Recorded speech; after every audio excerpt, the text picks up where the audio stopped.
So I'd now like to welcome Professor Jason Leitch to the stage. To say Jason's been a great friend to ELFT, and we really appreciated the support he's given us over many years.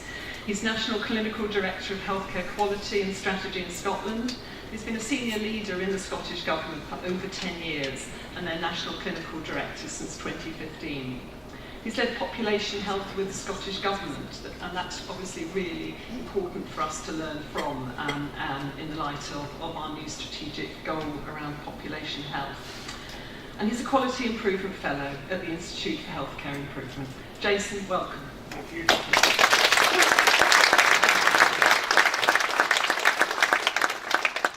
There's more of you than I expected. It goes back quite far.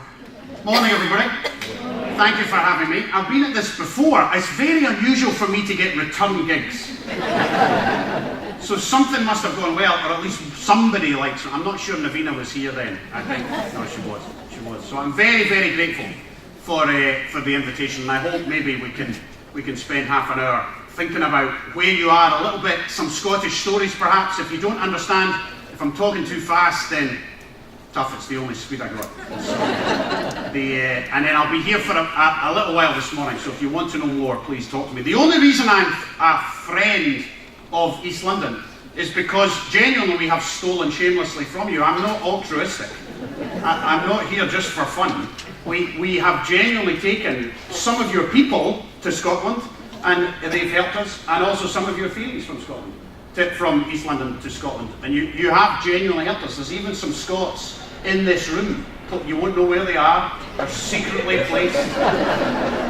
And they have instructions to steal shamelessly anything that we think is half good. And then we will take the credit for it and not give you any credit for it. So I have good news and bad news. So the first thing is, and it's a little patronising, but you should take a moment to celebrate what you've achieved. You shouldn't take long, because it's a continuous journey and there's so much more to do. But I spent the day with you a couple of months ago, maybe 3 months ago, and it was fantastic. It felt palpably different from the last time I was with you. Amar had set up a day that was principally about following your service user involvement around all of your institutions, and it was genuinely inspiring. I'm not just saying that to make you feel better. There were bits of conversation that I don't think I could have had in any other trust in England. I honestly, and very few pieces of Scotland would have been able to engage in the way they engaged. So I think you should look at your run charts and feel proud. I think you should meet the service users who are part of that and feel proud. But move on. Don't take too long. But that's a basis on which to build the next part of your journey, and your new strategy, I think, begins to do that. So my brief today was to talk to you a little bit about how you might think about whatever this thing is that we keep calling population health. It's on the telly, it's in the books, do we even know what we're talking about? So this is my favourite place in the whole world. I spent 18 months in Boston, Massachusetts, and the principal thing I did was go to baseball. So I learned the rules, I understood the game, and now I absolutely love it here. It's like the cathedral of baseball. This is Fenway Park, where the Boston Red Sox play baseball. I could bore you with the details of the park, but it's the oldest baseball park in North America. And it's very special because of this green wall. It's called the Green Monster. To score a home run, you have to get it over the Green Monster if you hit it to that side of the park. So the good news is that you're the only mental health organisation in the world that I think has managed to get to first base. That doesn't feel like very far, does it? Everybody else is still on home plate. Everybody else is still here, struggling to know how to move the change that we need to do. So we're on this journey with you in Scotland, but we don't have what you have, and we haven't done what you've done. So you're depressed? Does that not feel like very far? It is far. Honestly, in baseball, the hardest thing to do is to get to first base. So people are employed specifically because of a thing called their on-base percentage, their OBP. And you get a game for the Red Sox or the Yankees or whoever based on your on-base percentage. You got it? Because if you get to first base, you are much more likely to get right round the whole diamond and score, what do we call it? A home run. So you get the whole way around if you can manage to get to first base. So the best players in the world are not the ones that hit it out of the park, actually. The most valuable players in the world are the ones who can get to first base. Because once you get to first base, you're a quarter of a way there. So, how do we do that? It's not the perfect analogy if you unpick it pretty quickly, because then you're done and you can just go home. That's not what I'm suggesting, okay? Because we're going to have to run round again. So, really, athletics would have been a better analogy, perhaps. So this is what you've chosen as one of your models and frameworks, and we have in Scotland too. Our big, high-level country policy document says we will do the triple aim. There isn't any other country in the world with the triple aim as their government policy. We have said in Scotland we're going to do the triple aim. We've added a little bit in at the bottom called the quadruple aim, where we add workforce into the triple aim, but roughly speaking, we're going to improve the population health, we're going to improve the care, and we're going to reduce costs at the same time. So what's this second piece of this triple aim that we're talking about? So I have no doubt at all that if I took each of you aside and said, tell me how you are improving your care, whether you're a psychologist, a nurse, a carer, a manager, what is it you're doing for your microsystem, your piece of the puzzle? You could describe that to me. I'm absolutely sure you could describe to me your little piece of care or your big piece of care and how you're making it better. If I then took the same group of people aside and said, okay, tell me what you're doing for population health, I guess it's a little bit harder, I think. I'm not sure we even know what the noun means, or the nouns. Is that two nouns? What population health really means. But the reality is that if you walk the streets, you'll soon understand it. Because this is the Scotland I want you to come and see, right? This is the tourist board version. Anybody know where this is? East Ham. East Ham, just down the road. It's on the other side of the road too. Any Harry Potter fans? Seen the movie? That's the Hogwarts Express Bridge. We've almost had to shut it because there's so many flipping Americans trying to take its picture. We've had to build a visitor centre here to take money off them and sell them keyrings. And whiskey in the shape of Harry Potter and stuff. It's bizarre. It's the Glenfinnan Viaduct. It exists near Loch Finnan. It's absolutely spectacularly beautiful on the 2 days a year it doesn't rain. And that's what we want you to come do. So come spend spend your money. We'll buy libraries with your money, but buy whiskey, buy salmon, etc., etc. So that's the pot. That's what you want people to see. 40% of Glasgow look like this guy. This guy is 3 years old. He's already scared. If you take his cortisol levels, he will have 4 times as much cortisol in his blood as they will his posh relative or his posh cousin who lives 4 miles away. He's chronically stressed at 3. He'll have a stroke or a heart attack at 40 instead of 70 or 80, and he'll die in his 50s. He's probably seen addiction. He's almost certainly seen violence. He's probably in a single-parent house.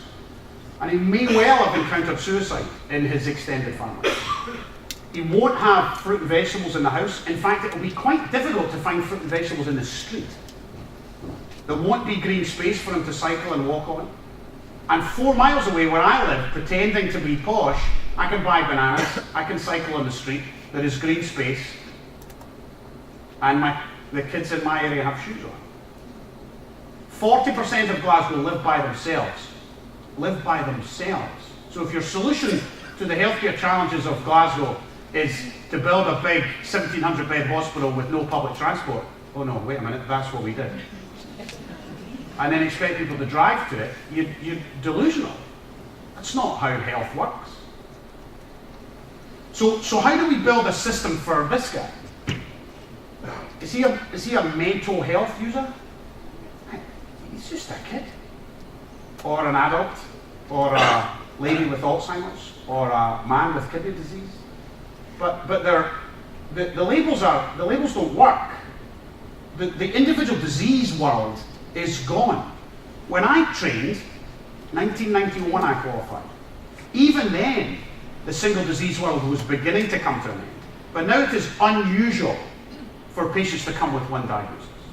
It's much more common for people to have at least 2, 4, 5 if you get to your 80s without 6 diagnoses, you've done pretty well, actually.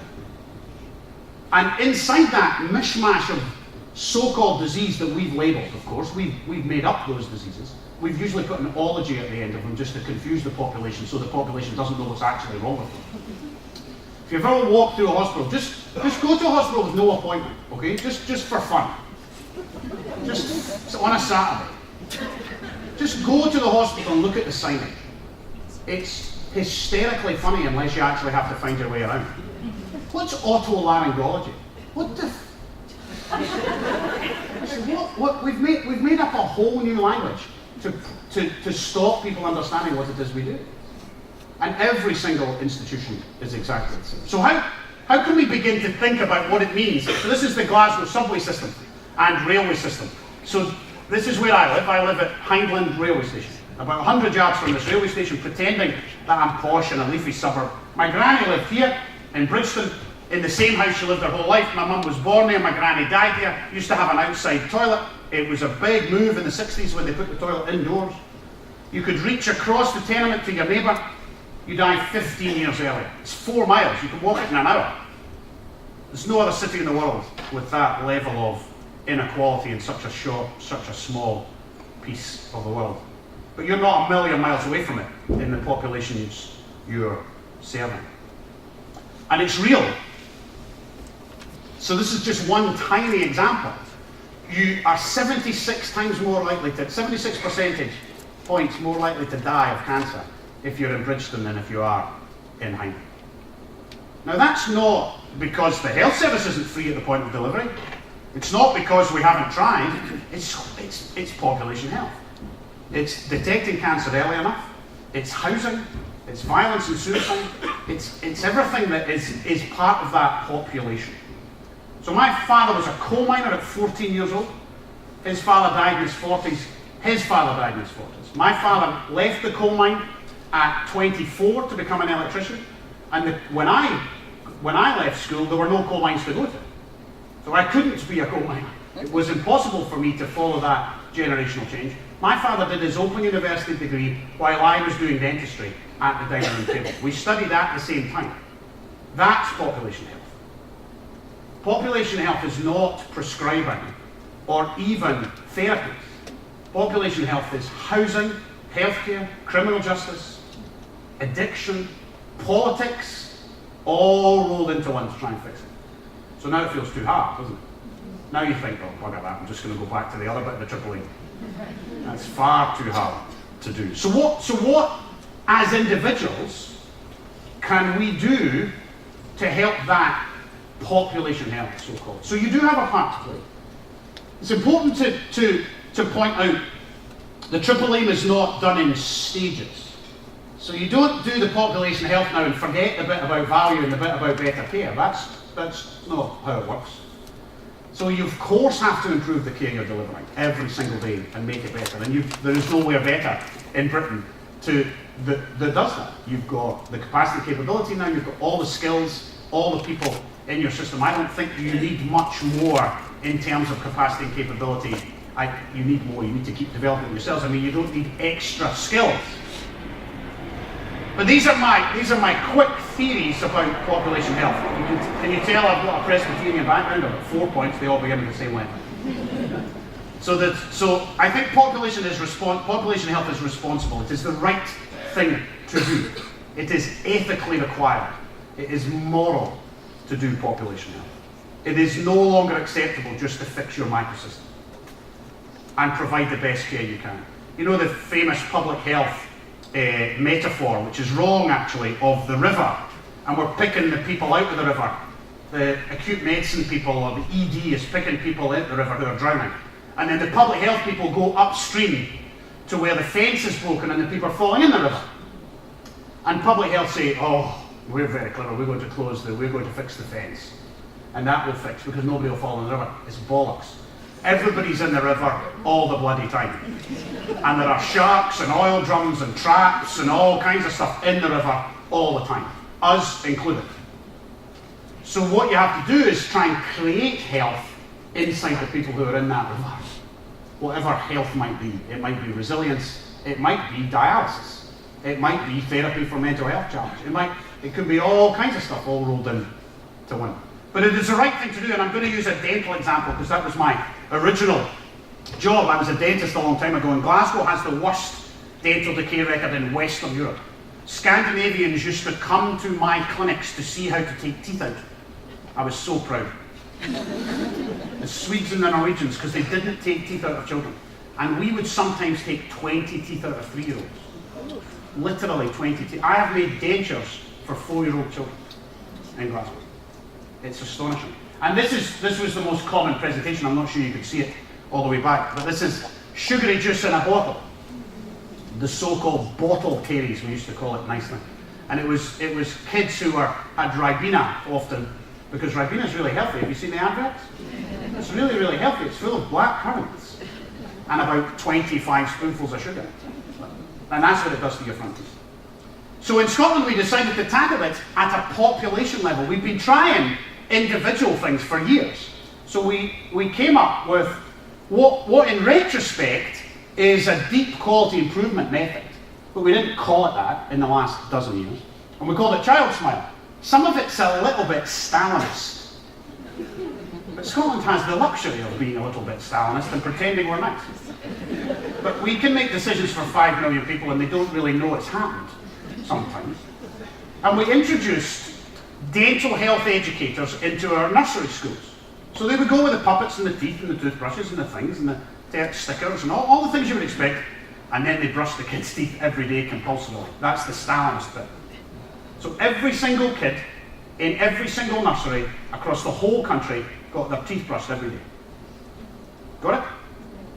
And unless you filled in a 40-page consent form to remove your child from getting their teeth brushed, then every kid did it.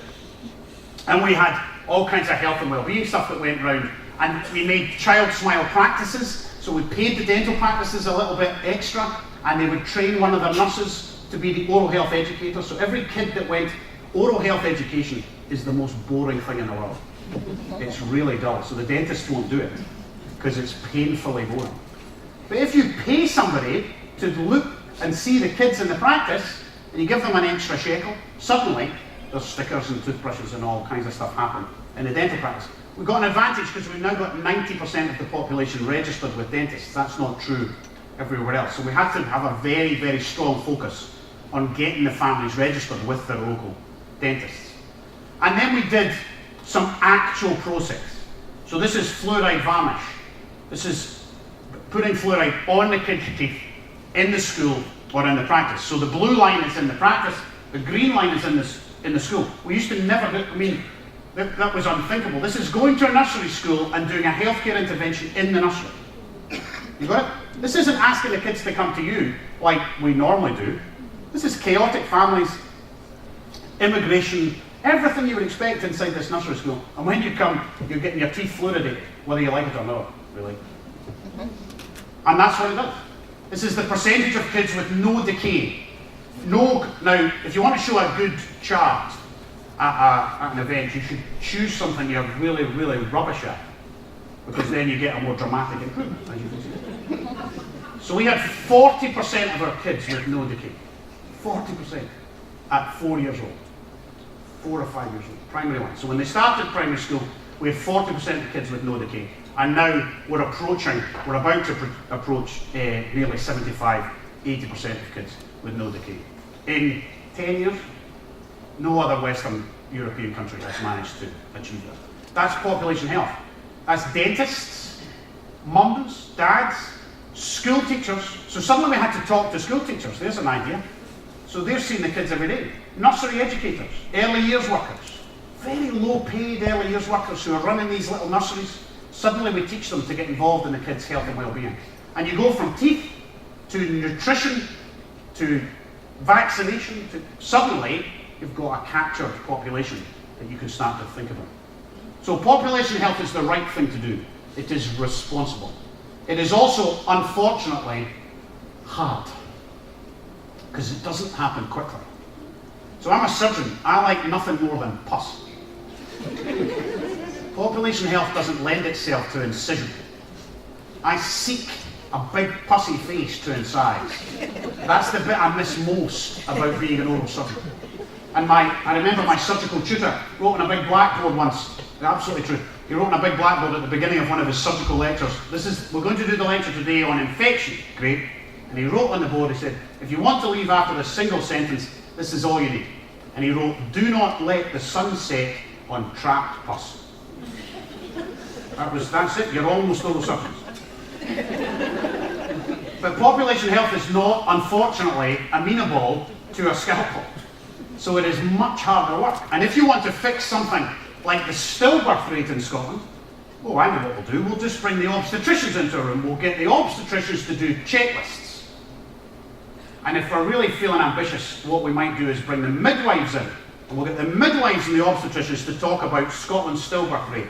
Turns out we've been doing that for 30 years. And Scotland's stillbirth rate was stagnant at the worst in the Western world. 6 babies a year died, 6 per 1,000 births. The Scandinavian average is 3. Australia is the only country worse than us at 7 or 8. And that's about the way they do healthcare, actually. So when we started to ask experts on stillbirths, they said, it's not really got much to do with healthcare. I don't know why you're bothering about it. It's about addiction and criminal justice and violence and education of pregnant women and yoga classes. And so the obstetricians are not going to help me here? Well, they might help a bit, but really they're irrelevant. So to tackle this requires a population health approach. That population health approach turns out to be relational. There's a novel idea. So we had to bring people together who naturally didn't fit together. And the only way to get them to come together is to talk about the kid. When you talk about the kid, or you bring the mum, or you bring the baby, or you bring the toddler who's about to have a new wee sister, you end up being able to talk around that stillbirth rate in a much more meaningful way. And when you ask, well actually, so we've now had a 23% reduction in stillbirths. We've had the lowest numbers we've ever had in the last 4 years. Pretty dramatic. When you ask the workers how this has happened, they can't give you a single answer. The single intervention that has had the most effect appears to be fetal movement education for pregnant women, particularly in the more deprived areas of our country. So telling the mums what to do when they feel the baby stop moving, which is kind of a healthcare intervention. But the other thing we've done is weird stuff, like we've got midwives to fill in the welfare payment forms. You ever tried to fill in a support form for somebody? Honestly, we've deliberately, well, probably the DWP has made it as hard as they can so you can't get the damn money. So we have a thing in Scotland where, I'm not sure if it's UK-wide, where you get vouchers. If you're pregnant, you get vouchers for fruit, vegetables and milk. And it's about £4. The voucher's about £4 a week or something. It's nothing, but huge. And you can't fill in the form because it's 40 pages long. So now the midwives fill in the forms for the pregnant women. And it's tens of thousands of pounds that wouldn't have been going to these pregnant women without the midwives filling them in. And when we first went to the midwives and said, we want you to start doing welfare payments, they said, what are you talking about? We're midwives. We do ultrasound. And home births and pools. I said, yes, you can still do all of that, but I need you to fill in the welfare form. So we started really small in one piece of Scotland, same QI technique that you've known and loved, in Leith in Edinburgh, one of the poor bits of Edinburgh, and now thousands and thousands of pounds given to pregnant women, fruit and veg, to do that. And we use QI to do it, so population health is amenable to the same methods. You just have to think a little bit differently about what your change package is. The change package doesn't look the same when you're trying to do it at this population level. But it makes a dramatic difference. Catherine is the Chief Medical Officer of Scotland, and she loves to say this, and it's true. She's the first Chief Medical Officer in 600 years to actually do a clinic. So she still on a Friday behaves like an obstetrician. By her own admission, she doesn't do much, but she does a bit. And I asked her, we didn't believe the stillbirth numbers. They were so dramatic that we were getting accused of making them up on Twitter and various other places. And I thought they were a bit too good to be true as well. They are true. But she went and asked her colleagues what it felt like in the neonatal unit. And they tell me that they noticed more small babies in the cots. They would previously not have made it into the unit. So it does feel real. That's babies alive who would have been dead. So it's the right thing to do. It's hard. So don't choose this path if you want an easy version of quality improvement. All quality improvement is relational. You've learned that. It's not just run charts and toolkit. It's about people. But population health feels, if you'll forgive me, more relational than other elements. So you have to do it together. And this is my favourite new story. This is Ayrshire and Arran, west coast of Scotland, on the coast. And it's a care home and a nursery coming together. Did you watch the Channel 4? Yeah. Did you see the Channel 4 documentary about kids in the care home? They won an award this week. Well, Series 2 is going to be in this care home. We think. They're trying to get permission from everybody to come and film in this care home. Well, roughly speaking, what you do is you take the nursery and you put it in the care home and you just stand back.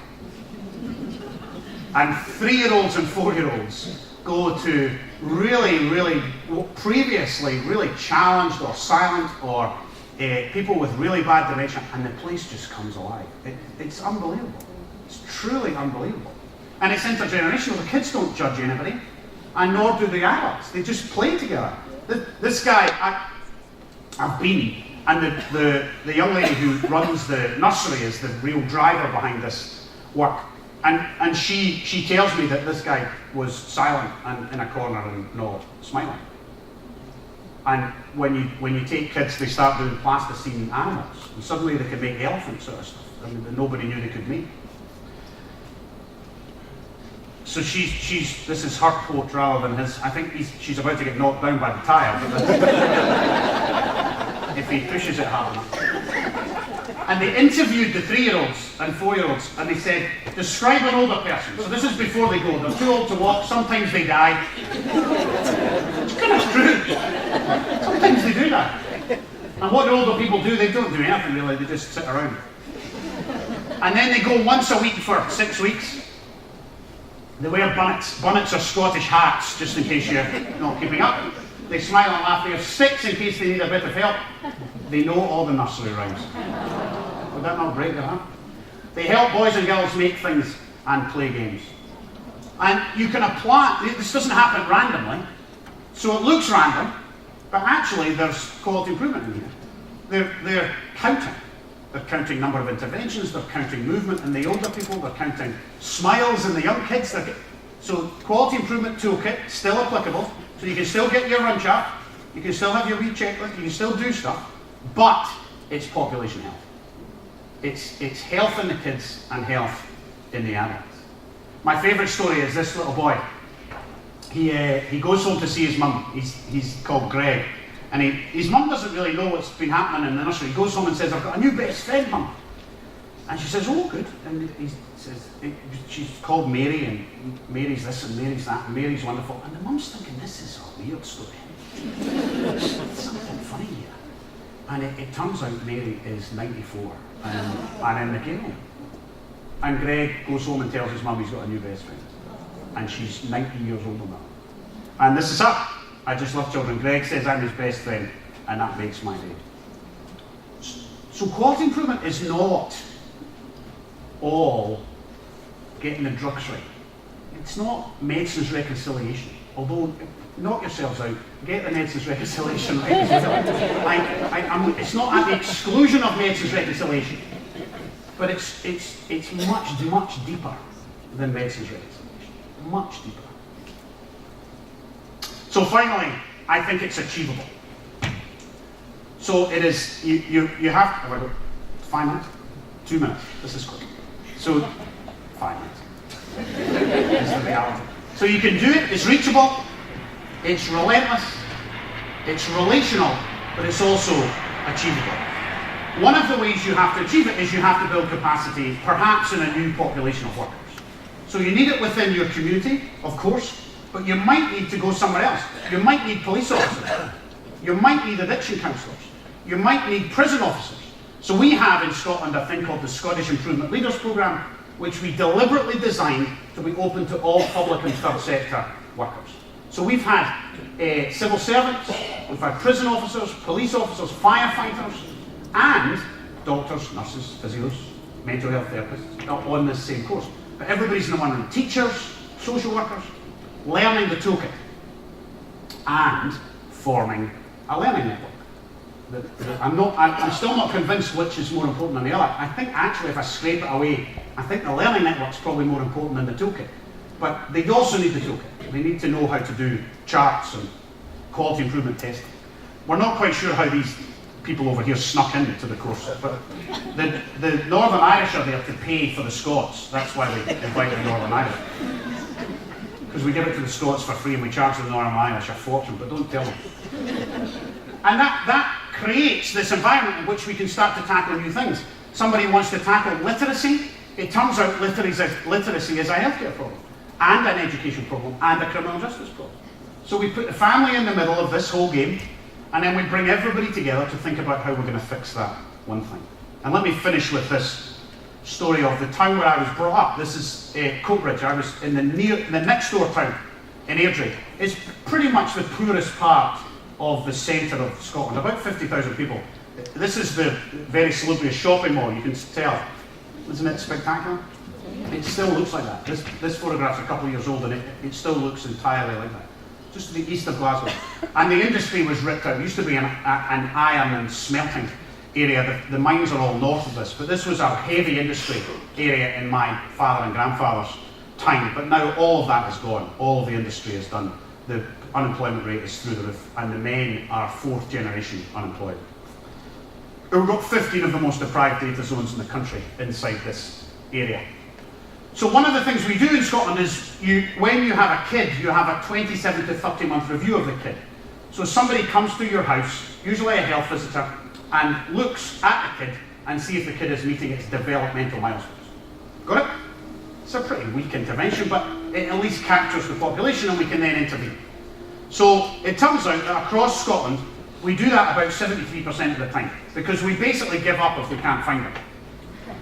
Or we call them into an appointment of our choosing, and our liking, when actually mum has got 4 kids, and 2 of them are at school, one of them's at ballet class, and one of them gets a developmental milestones appointment. Well, I'd rather go to the ballet class. So it doesn't work. Coatbridge have started to do that differently. Remember, poorest part of Scotland, they're up at 81% getting their developmental milestones. And not just getting the visit, but meeting the developmental milestones. So that's about kids who are seen in the thing at the visit and then are given, helped, coached into whatever it is the problem might be. It might be literacy, it might be numeracy, it might be nutrition, it might be mental health, it could be anything in that when the kid is between 2 and 4. And then this is a smaller subset where they've taken a prototype group and they've gone younger.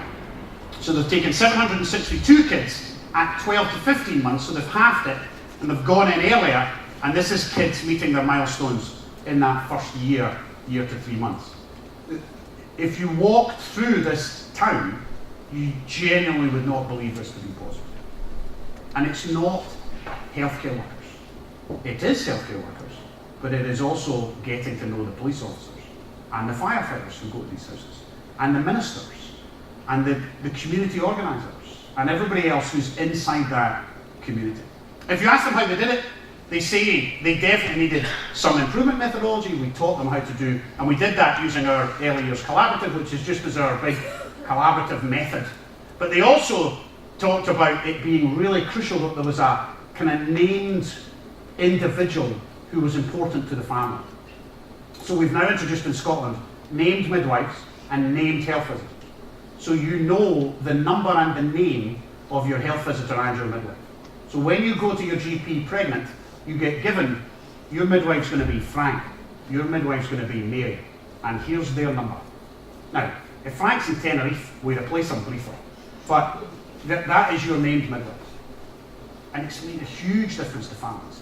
And there's a relationship, it's like social work. There's an actual, you carry a set of people. You are responsible for that set of people. And we're trying to do the same with health visitors, although we're having to expand the workforce pretty dramatically because we don't have enough. So if you want a job, that's where I can put you. I'm just saying. So if you want to come, in fact, I can get you anything. You could be the chief executive of NHS Highland if you'd like it. So these are my 4 inadequate, and temporary leadership, because I only come and see you very briefly, and you've only lost half an hour of your life if you reject it entirely, and nothing bad will happen to you. But there might be something in there for you. So I think your move to population health is absolutely necessary. I think it is your ethical duty to move to population health for the populations you serve. But I think it's flipping hard. So be careful what you wish for. And nobody else is doing it at the scale you're volunteering to do it. It is absolutely relational, but new relationships. So this room might look a little bit different in a year if you take this seriously. So maybe you need the local police force to come in here. It may be you need the local prison. It might be you need a whole set of teachers to be in here, or early years educators. That looks different from what it is just now, I think. And I'm not sure what that context is for you, but you'll understand it better than me. But I think importantly it is achievable. You can do it, and I don't know anywhere with the fundamental basics in place like you have. You have the capacity and capability ready, and I think you can do it. And this is scoring the home run. So when I come back in, how often do I get? 3 years? I come back in 3 years. I can't come next year. When I come back in 3 years, I'd love to be able to show images of your population health home runs. Thank you very much for listening.